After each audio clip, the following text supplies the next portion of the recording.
guys? Welcome to season 3 premiere of Kickback and Chill. I'm your host, Day NYC, and I'm super excited to be back in the function after a long hiatus of COVID-19. Now, before we really get started to the show, I just want to express my gratitude to everyone from season 1 and season 2 who have showed tremendous love as we entered our 3rd season.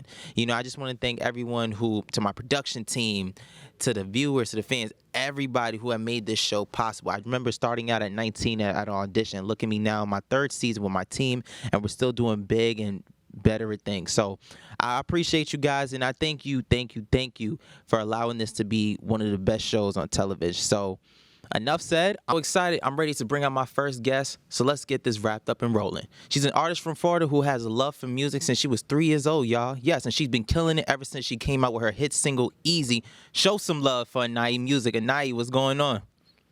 Hey, what's going on? Hey, listen, man, I thank you so much for tuning in. You're not here at the function, but you're tuning in. But listen, I'm super excited to have you here on the Kickback and Chill show. But real quick, let's just start off with just how's you and your family doing throughout this pandemic? We're surviving. We're blessed. I'm blessed that both of my parents still have jobs. Yeah, right. And we're surviving, spending a lot of time together. So, I mean, I guess we could say we're doing pretty good. Okay, cool. Okay, cool. Now, we already know that you're an artist. You have a love for music. But, you know, when did this journey of music happen for Aniye? Like, what age and what made you want to get into it? I started taking music very seriously because, like you said, I've been singing since I was 3. I started taking music seriously when I was about 14. I was like, okay, I'm ready to be a solo artist. I was always in group performances and choirs and stuff. I'm ready to be a solo artist. I can take this. I can do this for real. At like Right. 14, that was the age. 14, that was good. Oh, okay. So you performed in churches before you went the solo route. Churches, and I was a part of like community choirs at my little center I went to when I was younger. Oh, okay, cool. Do you ever miss it Yeah. sometimes? Missing singing in the choirs or not really? Yeah, I love the choir setting. I love singing background vocals too. So that's always something that I'm going to be into, whether it be for my friends, a favor for somebody who ever asks me. I don't mind being in the back. Okay, cool. Now, listen, we know you got your hit single Easy that's out on social media platforms and streaming platforms. Let me be the first to say you do have an amazing voice. Definitely lovely. I put some friends on it myself. But let's try to tell me what the writing process was like, and even, you know, shooting the music video, being that was your first one. Oh, that's good. That's a good question. I don't mean to go too deep. No, that's a really good question. As far as writing Easy, I wrote Easy a year probably before I actually recorded it. So I wrote it at like 14. No. I was 15. Wait, no. Yeah, I was 15, recorded it. I was 15, recorded it when I was 16, and I think I had just turned 17 right before I released the video and a single. So writing it was just like I was in my room, lights off. This is my writing process always. Okay, cool. In my room, lights off, and I hear this beat, and I first start with a melody. I'm like, okay. Dun, dun, dun, dun, dun, dun, dun, Hey. dun, dun, dun. I'm like, okay. Okay, so she's feeling the rhythm. Okay, cool. Right. And then I first created the chorus, wrote the chorus, and then I was like, how can I wanted to tell a story. Right. Which is exactly what I did, which directly funnels everything to the music video. So I'm writing this chorus. I'm like, okay, I'm not gonna make it easy for him. Now, what I'm gonna talk about? The perfect thing I can talk about is like that cat and dog mouse chase that men go through, or boys, I should say, go through in high school or in school when they're trying to acquire someone. So that's where the whole school theme came from. Yeah. And recording music video was dope. At first, it was hard for me to try to get people to be in it because it was just so much. Right. It was a lot, but once we recorded it, it was bomb. The energy was great chemistry between everybody on set, clean, productive, like Really dope, really dope. That's good. That's good. I was watching it a couple of times too. I said like my boy is really trying to he trying to get your attention. You're like, nah, I'm good. Like he reaching too much. Yes, I had to put on my acting skills. Right. That's good. That's Yes. good. And let me tell you this. Like when I saw the video, at first I was like, okay, I'm not understanding. But then when I kept watching it over and over, then I finally got the rhythm. But you said it was like it was kind of hard to get people to film your music video. Can you really touch on that? Like how important it is for pre-production to occur before actually filming something, because you definitely need your people. So really stress the importance of why pre-production is so important. Man, pre-production is so important. Down from all the information, Hmm. meaning what I want you to wear, what should you dress like? Because it was kind of 90s themed, so they had to have appropriate attire. Right.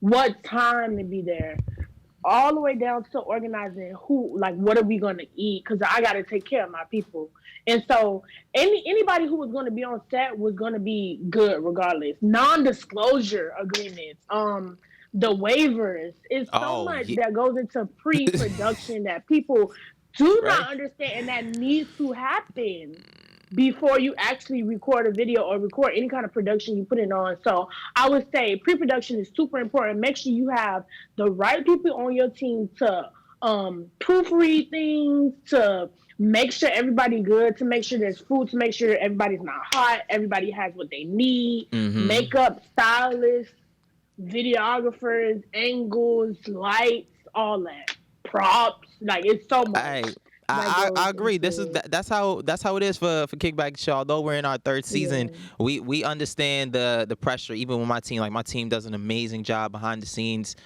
from my production assistant Yes, to my come technical through, director. team. And I Yes. agree. You gotta have them fill out waivers. They cannot disclose certain information. Because then that Hmm. can ruin the surprise. Although we allow people to take pictures and do videos while they're there. It's Right. always good to, to have yourself and your team reveal that content yourself. Hmm. So definitely, big ups to you. And I hope we gonna see more music videos after this pandemic, dies Yes. down. Yes. That's Yes. that's good. That's For good. sure. Now, you performed. Being that you've been singing since you was 3, you also performed at multiple venues. Correct me if I'm wrong. What are some venues that you Correct. performed at? And which one would you say is your favorite one out of all of them? Ooh. I'm sorry for putting you on the spot, but that's what we do on the Ooh, show. that's a hard question.